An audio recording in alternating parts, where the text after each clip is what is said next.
already. Well, that was sudden. I had no idea that was happening. I am going to go ahead and fire up the Twitch on my phone so that way we will be ready to go and see the chat room as we have the AMA open. We already have people in the chat room. That's fantastic. I'm looking forward to this. And for those of you who are here, hello! I missed you. Did you miss the Boob Toob? We missed you too. And hey, I'd like to go ahead and open up the floor, open up the chat room to, of course, the lovely, the immaculate, the ever so incredible Sepia Jewel. Yes. Oh, wait a minute. Oh, yes. Yes, get that pageant wave on, girl. Yes. Ooh, stunning. Yeah, see, people know I'm silly, huh? Oh, no, are you kidding? You are fantastic, and I am looking forward to this. Thank you, everyone who is tuned in and in the chat room right now.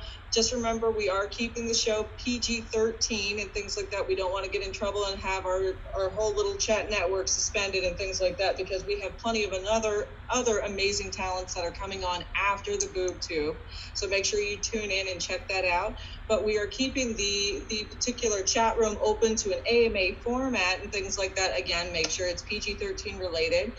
We do have some entertainment lined up. We also have fun memories, adventures. I'm totally going to get dragged in this episode, just letting everybody know.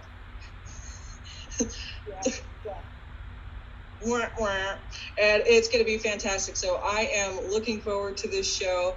I hope everybody else is looking forward to this show and this fundraiser with me, because this is going to be an incredible time.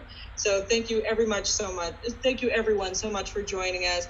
Thank you again, Sepia, for joining us here tonight. Why don't you go ahead and just start taking over like you're used to doing? Tell them how it's worth. What? I don't know what you mean. I don't do that. I'm Sepia Jewel. I own everything. I'm amazing. I'm incredible.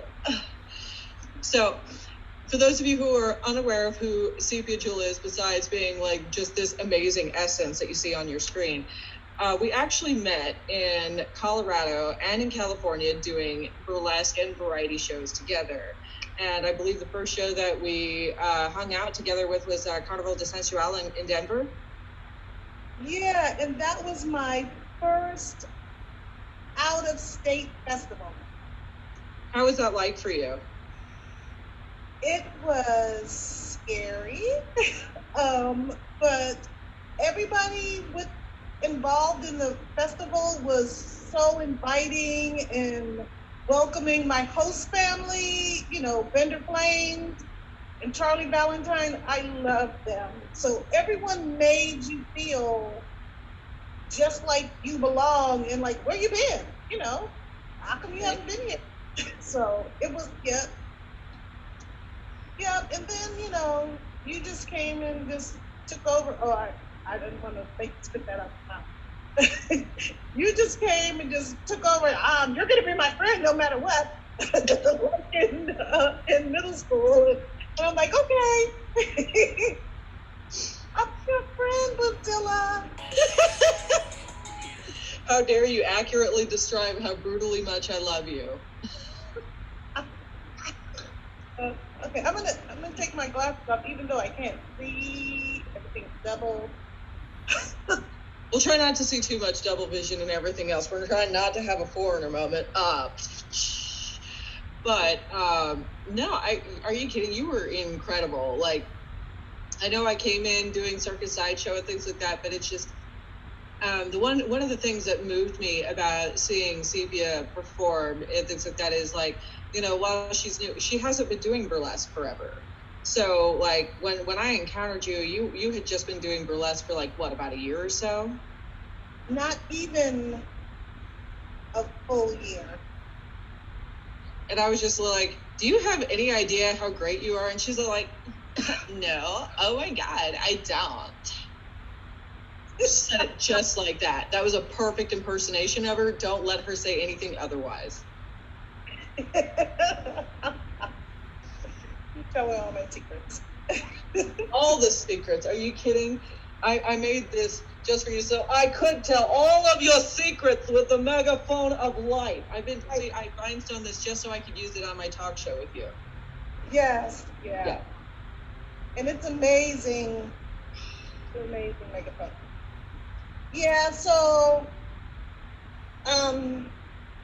that when we met at Carnival de Sensual, that was my first out-of-state festival and only my second festival. And with the act that I did as a student soloist. So it's been a whirlwind. A tornado, hurricane, tsunami all together. Yeah. I mean, we did more than just like become fast friends. Like, I remember what happened too. Like, we talked a little bit there at those festivals, and like, and then when I encountered you again in California and things like that for what was it, Hubba Hubba? Yeah, and at Gossip Grill. Oh yeah, that's right. And then I came out for Gossip Grill, and that was those were all good shows. Mm-hmm. And so I mean, it was just like I got to see like the span of like several of your different like burlesque acts, which were like phenomenal to me.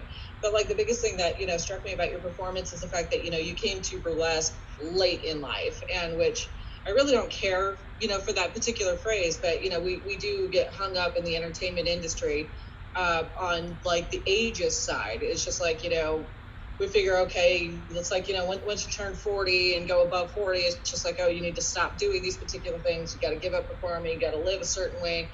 And I've never really understood that.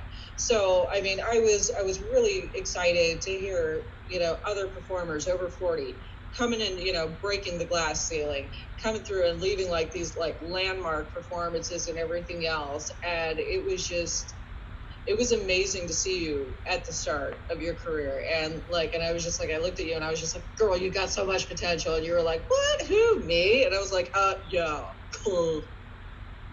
Give her the program. I think I was 54 when I started, 54, 55, something like that. Yeah, and I mean, I didn't just like plan to do it. It just kind of, I was bored and I wanted to do something because I used to dance back in the day in a troupe, and I was watching the movie Burlesque, which I've seen 1,000 times, even though I know now it's not burlesque, right? And I'm like, oh, I wonder if there's any classes. I'm like, I can do that. I don't want to go do line dancing. I don't want to do Zumba. That's not gonna. So I Googled burlesque classes in San Diego, and a whole list of things came up. Like the Pixie Sticks burlesque came up, the Drop Dead Dames, vaudeville victims, all this. So I'm like, I read every word of everything. And so I read every word on all their websites, and I decided, okay, I like the Pixie Sticks. They have a variety. Their teachers have a variety. The people in the group have a variety of different dance styles and performance styles. So I went, my roommate and I went, because the class was at California Ballet, and it was taught by the amazing Coco Lamore. And so we're in there, and I found these old dance shoes I had that were all beaten up and everything. And we're going across the floor, and my body's hurting and all this. And I'm like, I love this. So I went back, My roommate didn't. And then while, I'm taking the classes, I had been taking the classes like a month. And Coco says, yeah, well, for the Pixie Stick anniversary show in January, we're going to have a student performance. And so if you want to be in the student performance, I was like, what?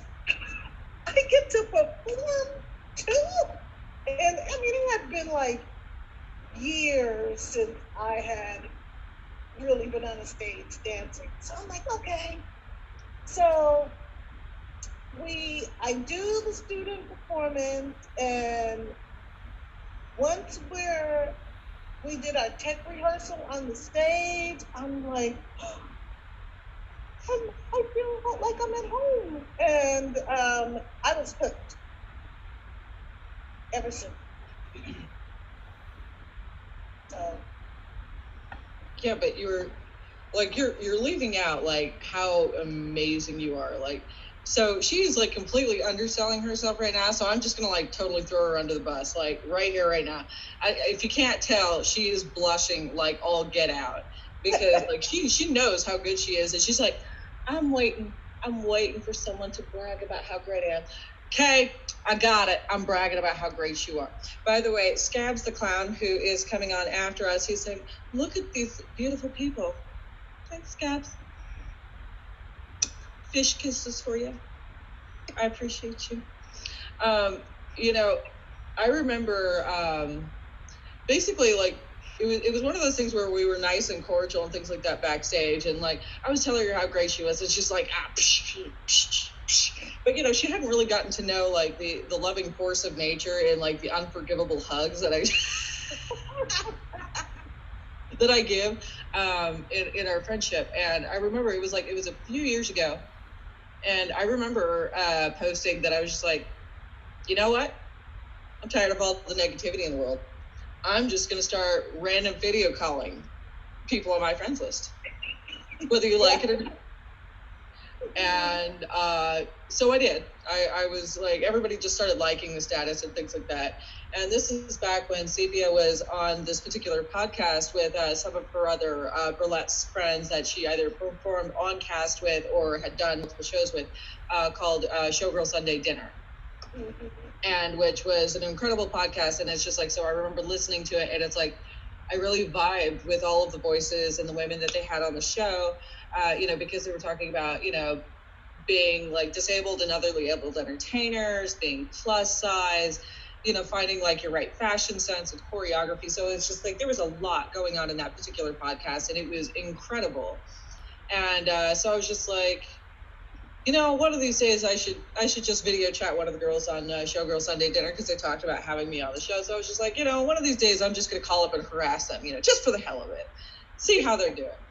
And I remember Sepia had posted something that day, and just you were just talking about like just being tired or having a hard day, like you'd been working hard and things like that, and you needed to take a break. And I was just like, you know what? I'm gonna call harass Sepia. I only annoy her enough on social media enough. I should probably just annoy her like face to face. Yes. So I did. And fortunately, she answered the call. But actually, I'm going to start turning the story over. Oh, sorry, my phone is like all sorts of busy. Oh, and Scab saying he's doing the same thing, having great conversations. We appreciate you, Scabs. But yeah, so I'm going to turn the conversation actually over to Sepia, because I'm going to let her tell the rest of the story of what kind of a terrible person I am, which is honestly comical. Because I happened to catch her while she was working on an application for BHOF. Yeah, so when I apply to festivals, I'm always applying at the last minute, and I'm like, no, I'm not gonna apply because my bio is not right. I don't know. I don't like my bio, and right. So I was talking to her. It was the last day to apply, and we were video chatting or just texting. I don't know. So I was telling her, yeah, I'm working on this submission for BHOF, and I mean, if you don't know, but it's the Burlesque Hall of Fame. It's like the Super Bowl of burlesque, or the Academy Award or Oscars of burlesque, and people who have been performing for years apply for years and don't get in. You don't get in. And so, and I'm like, and I'm thinking, why am I applying? It hasn't even been like a full 2 years. I've been, So she yelled at me and told me I better get off of this chat with her and finish that, because everybody deserves to see my greatness. And I was like shocked. I'm like, how dare her talk to me like that, right? And this and that and the other. But I got off the phone and I submitted the thing, and I got in. You didn't just get in. Like, let's be real about this. Like, I yelled. I did. I lost my crap. Okay, I seriously did. Like, I looked at her dead in her eyeballs in that video chat, and I was like, who do you think you are? Trying to deprive the world of all of this greatness. What is your problem? Like, I've seen you perform multiple times. Everybody loves you. Like, don't sit here. What's the matter with your bio? So I went over her bio with her. I helped her rewrite her bio, and we sent it out to a couple people to proofread and things like that. And like, her bio is amazing.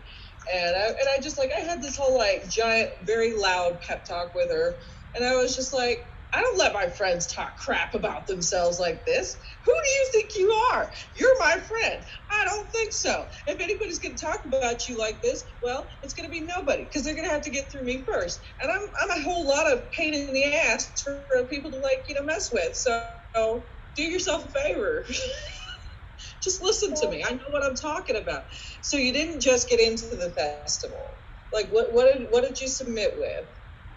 I submitted with my first student solo act, Endangered Species. I got in with my first student solo act. My first burlesque solo act ever. Yeah. And how did you do? I did okay. Even though I lost my mind, up until that time, I couldn't even say B-Hop. I just said the 4-letter place. The day of the show, when I'm getting ready, my friend had just finished doing my hair, and I'm in the room with, my San Diego family, Eva Mae Garnett, and Twilicia Divine is in there, and we are talking, and I'm like, okay, well, let me go get ready to get my costume and stuff so I can go. And I'm like, I forgot that I changed the container that my costume was in, but I'm looking and I'm like, oh, my costume! I don't know I couldn't find my costume. I'm like, oh no, I don't know if I left it in San Diego now. My call time was in like 2, 3 hours, and they're like, oh, no. So my friend that lives in Vegas, she was like, well, can you go down to, the shop downstairs in the casino and get something? They're like, no. So they're going all around. They're getting ready to call their husbands so that they can go over to my house and then catch a plane to Vegas, because it's like a 50-minute flight. Then I look on the other bed, and it's in this other little container thing on the other bed. And these are the things that Sepia and I like really bond about, because it's like, with having fibromyalgia, it's like, sometimes we get what it's called brain fog and things like that, when the stress comes, it just like, it hits our brain meats in a way that, we lose our short-term memory, or we get like easily confused. and stuff like that, you know, by some of our stuff, which of course, you know, being an entertainer with us being like trying, you know, perfectionists as we are, like obviously it's going to drive us absolute batshit. And, you know, so I mean, it's one of those things where it's like, I remember like the, you know, the call for help, like everybody was on your status, like, where do we need to send this? Where can we find duplicates? And it's just like, that's like the amazing thing in like the burlesque community that I've just enjoyed like coming over and performing in, because it's like I got to meet you and as well as other amazing entertainers and, you know, be able to expand on the art and support the community. But, you know, I am so proud of you for letting me yell at you and filling out that application, because isn't that at BHOF where you actually got the award for Fresh Face of Burlesque? No. Which one was that? And see, that was another thing too. The Vancouver International Burlesque Festival had this new section or new spot for a performer in their festival, and it was called the Fresh Face feature. They had one person for Canada and one person for like the rest of the world, and you had to be a performer performing less than 2 years. So I qualified because I was less than 2 years, and I submitted to that, and I was the 2018 Fresh Face feature at, yeah. Amazing. I still can't even like say all that stuff. And that's another, I mean, even if you just go to Vancouver just to see that festival, it is amazing. The people that put it on, it's stellar. It's stellar. Yeah. So I tell everyone that's new, you need to go and apply to this festival. Now, for those of you who are watching the feed and everything else, if you can see the chat and things like that there, we do have a third person that's actually running this. We have Jeff with the G, who will be on. Right after me will be Scabs the Clown with his show, and then Jeff with the G will be on right after Scabs. But Jeff right now is running our stream and taking care of everything technical-wise. So a huge shout-out to Jeff with the G for taking care of us tonight here on Cabin Fever live stream. Also, I'd like to go ahead, if we can, do a quick little cut if you guys are interested. I'm asking you guys in the chat room, are you interested in seeing some clips and preview of the amazing Sepia Jewel? And, you know, like, one of the things that we are wanting to talk about is, like, the movement and the inspiration behind her act, Endangered Species, and how it's evolved over time. You know, from when I first saw her to now, and how much like the choreography, the costume, the message behind it, how it's changed and evolved. And it's an incredibly beautiful thing. And I hope y'all are ready. Jeff, I hope you're ready. Let me know when the video is up, because I want to make sure we're not talking over it. But I hope you guys are ready to see this, because Sepia Jewel is one of the most amazing burlesque dancers that I've ever seen. And it has been more than just an honor and a pleasure knowing her. I mean, this woman has, you know, easily become my best friend and like an ally and confidant and everything else. Yeah, I know, right? Her costume, if you are loving the dress that she is wearing, Sepia Jewel is also an amazing seamstress and costumer. She made that herself. She made that for her body, by her body, and she makes other amazing costumes and outfits and things like that for other entertainers and just talented individuals, just period. So, yeah, I'm pumped. Jeff, are you ready? Sure thing. I appreciate y'all so much. Thank you so much for joining us. Check out these video clips. Please enjoy. The seductress of Slay, welcome to the stage, Sepia Jewel!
those were such good clips.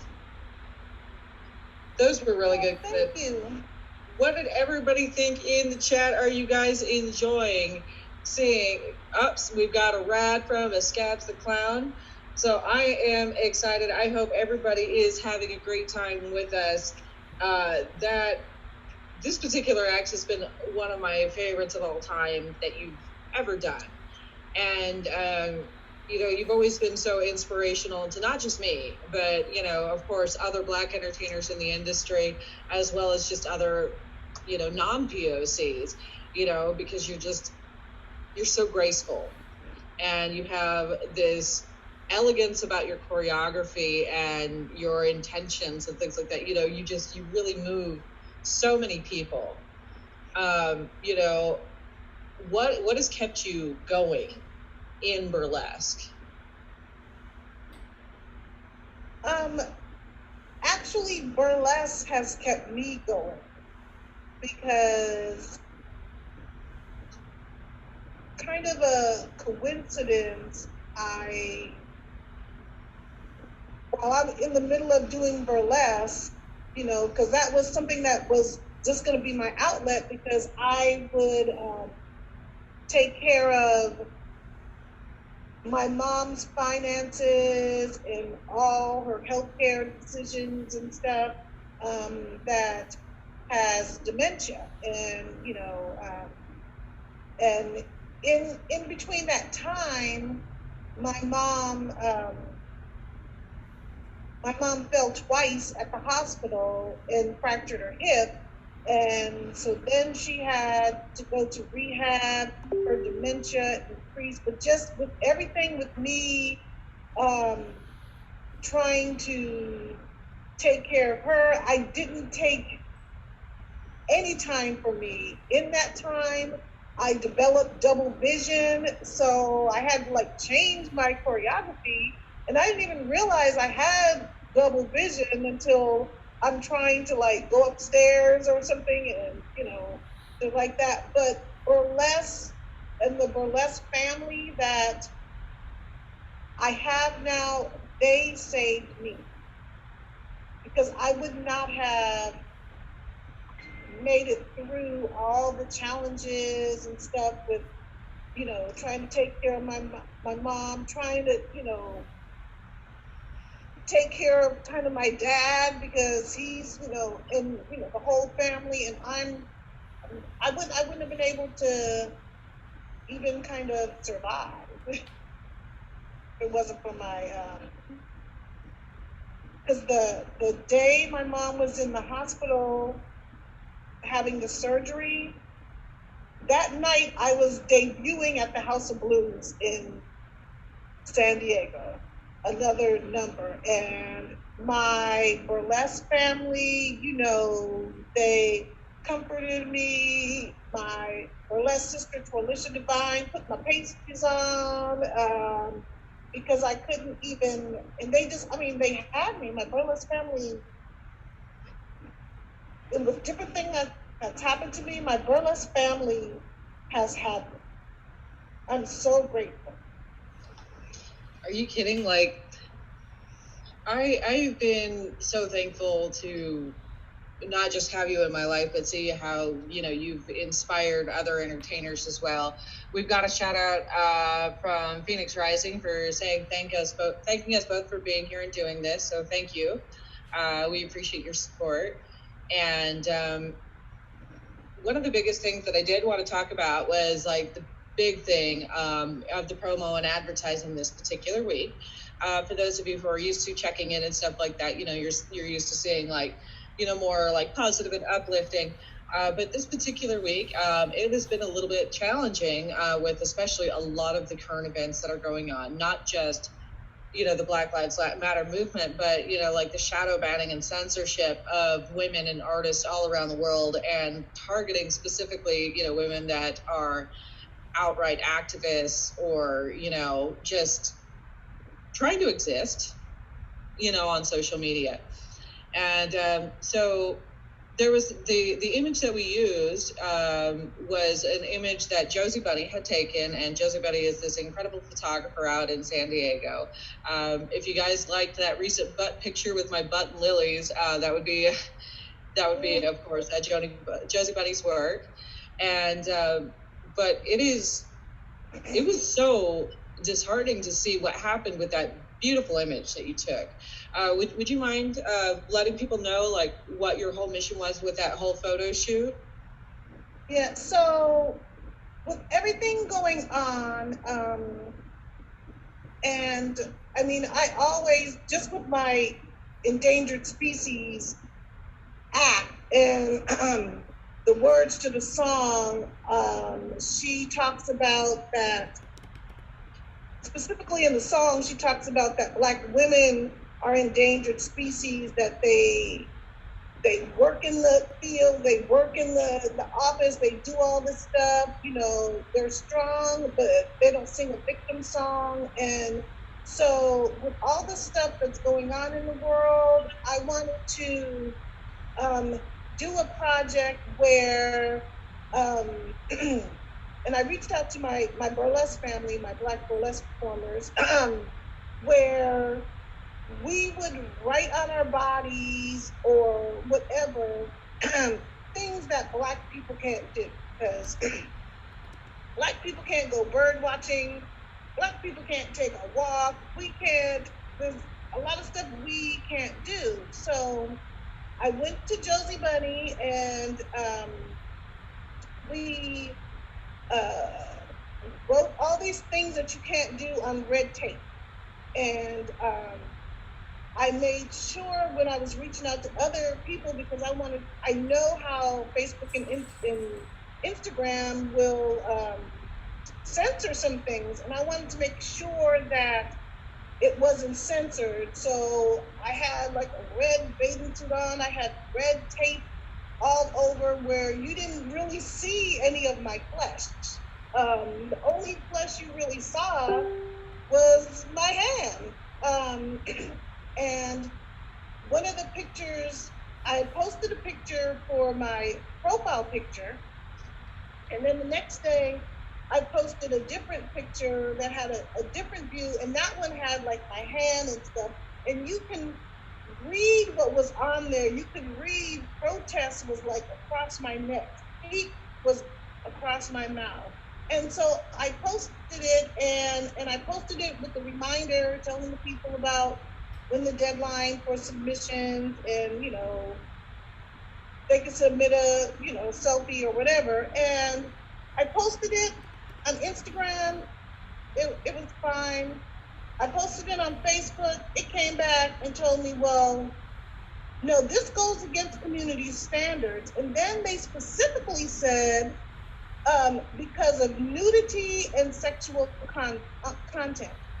Then, and so I appealed it, but then they sent me back something, oh, well, we don't have a lot of people viewing the thing, so it may not be overturned, it may not be looked at because of COVID-19, we don't have a lot of people looking at things. And then Instagram said that it went against, so I appealed it with Instagram. Instagram put it back up, oh, well, we got it wrong. But I'm like, there was nothing new. Finally, Facebook put it back up, oh, well, we got this wrong, but that was after a bunch of people in my white friends in the burlesque community were reposting that photo, and they weren't getting blocked or anything.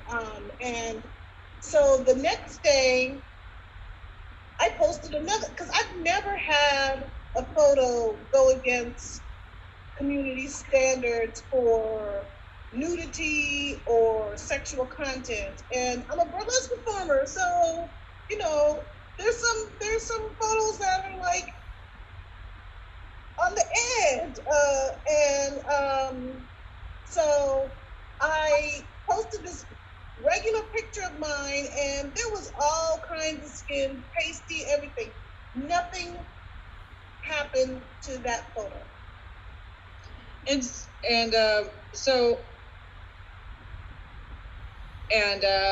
So Scabs is commenting and everything else in the chat saying, I saw that when I tried to report somebody's inflammatory post.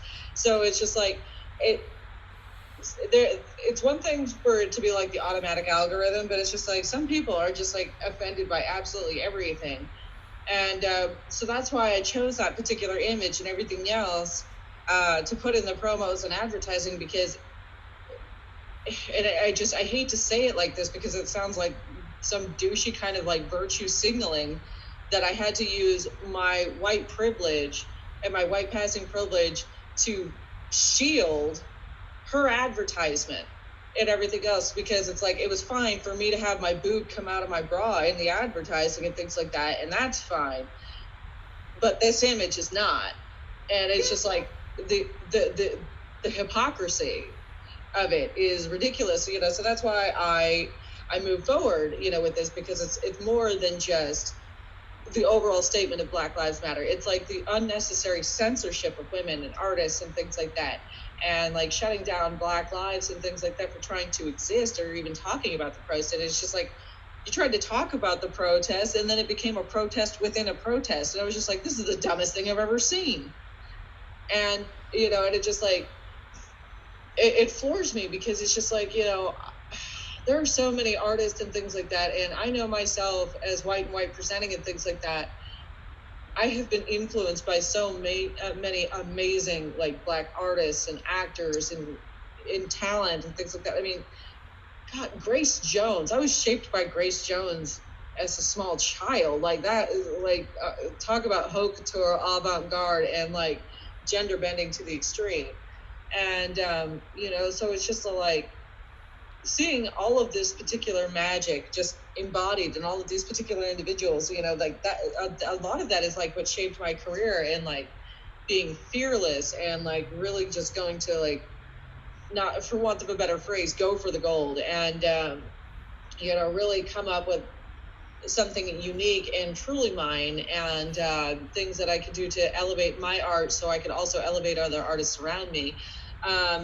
I know that we have several people in the chat room, and I know not everybody has had a chance to see my boob magic.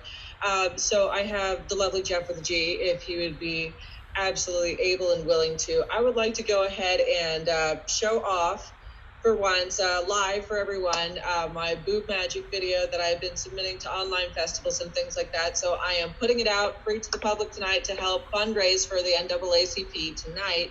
So if you can, please toss money into the Cash App, Venmo, PayPal, things like that. And I appreciate for everybody who has been donating. Yes, Richard Pryor was also another huge inspiration. And like Martin Lawrence, I mean, oh my God, like even Eddie Murphy, you know, I mean, it's like, to be perfectly honest, like one of the things one of the biggest shows that shaping of all time, especially with like seeing the allyship that was built within, was like watching In Living Color. In Living Color was like the best show, and the topics that they discussed and that they, you know, that were just, they rode that edge of everything. And I mean, it was such a good show. It was such a good show. For real though. And you know, so I mean, it's just like, and for those of you who don't know, actually, I discovered that Kim Wayans herself has not yet been recognized by the Sword Swallowers Association International, and she should be, because I saw footage from, I believe, like early 90s, like late 80s, early 90s, of her actually swallowing a toilet plunger handle, like all the way down. And I was like, Kim Wayans is a sword swallower. Wow. You know, and I was just like, that's fantastic.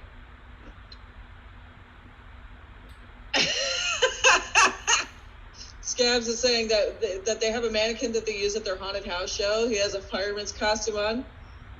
They named him Fire Marshal Bell. Let me tell you something.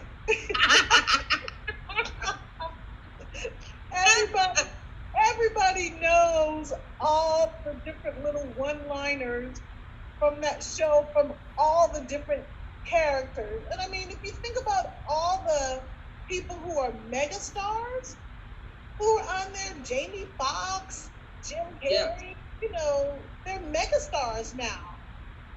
Yeah, for real. And it's just like, you know, I wouldn't be here if I didn't see and was like exposed to like that kind of like artistic genius and borderline like uncomfortable zone but truthful area and things like that. And it's just like, because of that show and other shows like that, you know, I learned different styles to communicate with my friends and family. And yeah, of course, cannot forget the fact that J-Lo got her start as a fly girl, no less. Like, a lot of people somehow still don't know that.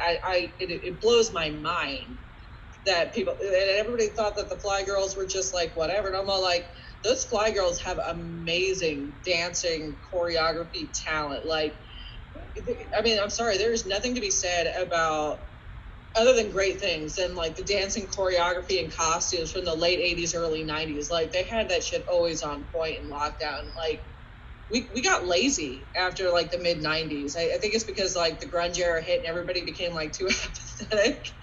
And it's just like we like lost a lot.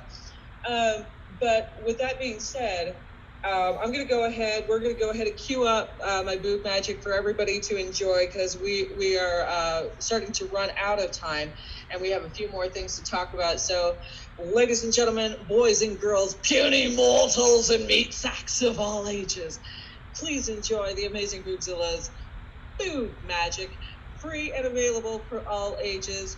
I love you all, and I hope you enjoy, and we'll be back in just a few minutes after this video.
Are we back? Boob magic. So much boob magic. Oh my gosh. Oh, thanks everyone. I have been having an amazing time with you. I just want to let you know that. And, you know, I would like to go ahead and end out the rest of the show on as many good notes as we possibly can. So with that being said, if there's any way we could get you to talk about, you know, your fantastic costumes and other things that you do. Well, I used to design clothes before burlesque, and I would do some of the have different fashion shows. My mother taught me how to sew when I was like 8, so I've been sewing, but since then, so I would go in waves where, you know, I'm just not sewing, and when I got back into burlesque, I had to start sewing again. And the dress I have on, I made for BHOP because they had animal print theme. So I made this one, and I made another like a zebra green animal print for Twirlisha Divine. And so now we call that dress the twirl ass dress. And I'll probably start like making more of that design, like again. Right. And, you know, I make my costumes, like my endangered species was my first burlesque costume that I made, and it has evolved. So it started off with a full overbust corset and the feather top, the feather skirt, and the fringe, and it's evolved. It has more rhinestones, more feathers. The mask has more rhinestones. The gloves have more rhinestones on this, and the body cage is like fully rhinestone now. There's some other things that I'm planning on doing. My other favorite costume, well, that's hard, but my Donna Summer costume that I just revised is kind of right now my favorite costume. Yeah. Because I remade the fur, and I remade the bodysuit. I added more rhinestones to the bra and panties, and yeah, so it's like my favorite for my Donna Summer tribute. Yeah, that's like my favorite right now. I mean, you've done some amazing costumes, and you know, I mean, overall, like, you know, the reason that you have been one of my favorite entertainers of all time, you know, especially in burlesque, is like, you know, you just have like this limitless energy and creativity, and like, you know, you just have like this focus and intention with everything you do, including but not limited to, like, you know, your smiles, to like, you know, the way that, you know, you showcase your eyes and everything else to the audience, even the way that, you know, you do you know, your glove peels. And I always thought that was amazing. You know, if there is anything that you could leave these entertainers with, especially, you know, for our Black and our POC listeners, if they're not here right now, of course they'll be checking in with the live stream later. Well, there'll be a replay later, so people will still be able to watch this after, still be able to donate after, which is great. But if you had any kind of like parting words and stuff like that to them, what would you say?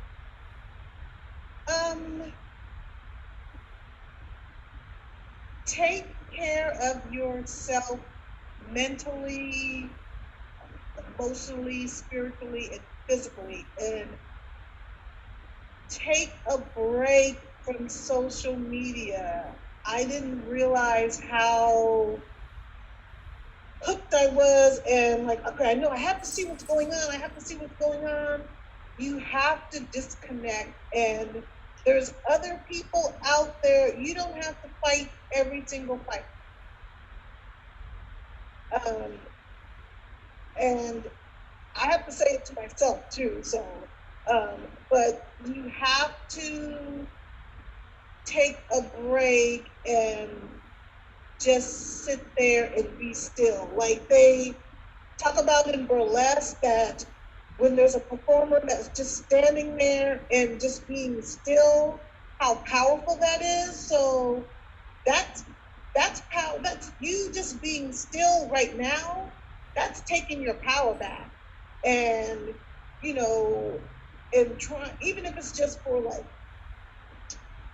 60 seconds, just so that you have that time just to kind of get all of that stuff out. Because the world right now, I mean, the world has been a mess for us, and it's still a mess, and it's not going to be changed tomorrow, but you still need to live every day. So you have to take care of yourself.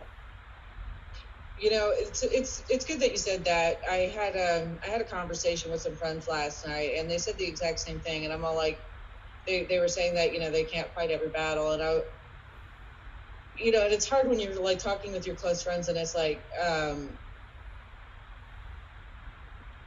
was trying to find like the best way to put my words, that it's like sometimes when you are fighting all the battles, that you don't always have to do it verbally.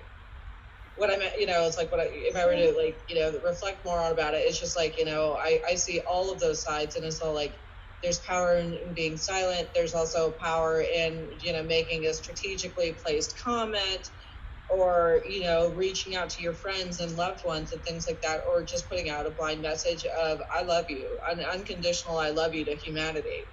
Like there's a lot of different ways for us to like protest and grow from these particular situations. So it's like, you know, all of us, myself included, need to make sure that we are taking the time, like you said, to take a break from social media, make sure that we are checking in with ourselves, checking in with the people that we care about.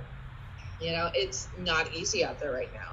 So it's like anything that we can do to learn and grow from each other and support each other is going to be, you know, so important. So important. And, you know, so I've been so thankful to have you in my life, as well as like, you know, my friends, my family, my sponsors, you know, because it's like, I wouldn't be here without y'all. It's been an incredible journey. And it's like, even though we butt heads, like we're still friends at the end of the day, because those are the things that matter. And I really couldn't have done this, you know, without a lot of my friends that are currently in the chat room right now. Thank you, really. And, you know, and of course, you know, couldn't have done this without Jeff running the stream tonight. So thank you, Jeff. I have one last thing. Just remember, everybody is hypersensitive right now. Yes. Black people are really sensitive. So it's like when someone pulls off that scab, and then you may just pour water on it, but everyone is super sensitive. So if you want to check in on your Black friends, just all you have to, hey, I'm checking in on you. Let them tell you if they need any. But I'm checking in on you. I'm there. But if they are like go off for what may seem to you like no reason, everyone is hypersensitive. And there's some people out there that are acting like, oh well, the protests need to be over and da da da da. But I've been going through this for 59 years. My mom is 91. She's been going through this for 91 years. So we are sensitive. So just it makes sense, you know. And it's like, as a white presenting person, and a lot of my white presenting or white friends and things like that, you know, we will never know that. We don't have that firsthand experience. So it's like, we need to trust our friends and our family when they're coming to us and talking to us about these things. And we need to be open to that feedback and criticism, because it's not like we're bad people. A lot of us were raised with dumb things, or taught very, dumb things when we were younger, or, I mean, especially when you're in a society that kind of like bubbles that kind of behavior, and it's like becoming aware of it and everything else. It's a day by day, it's a step-by-step process, and you're not going to be perfect overnight. And that's like the whole point of being human.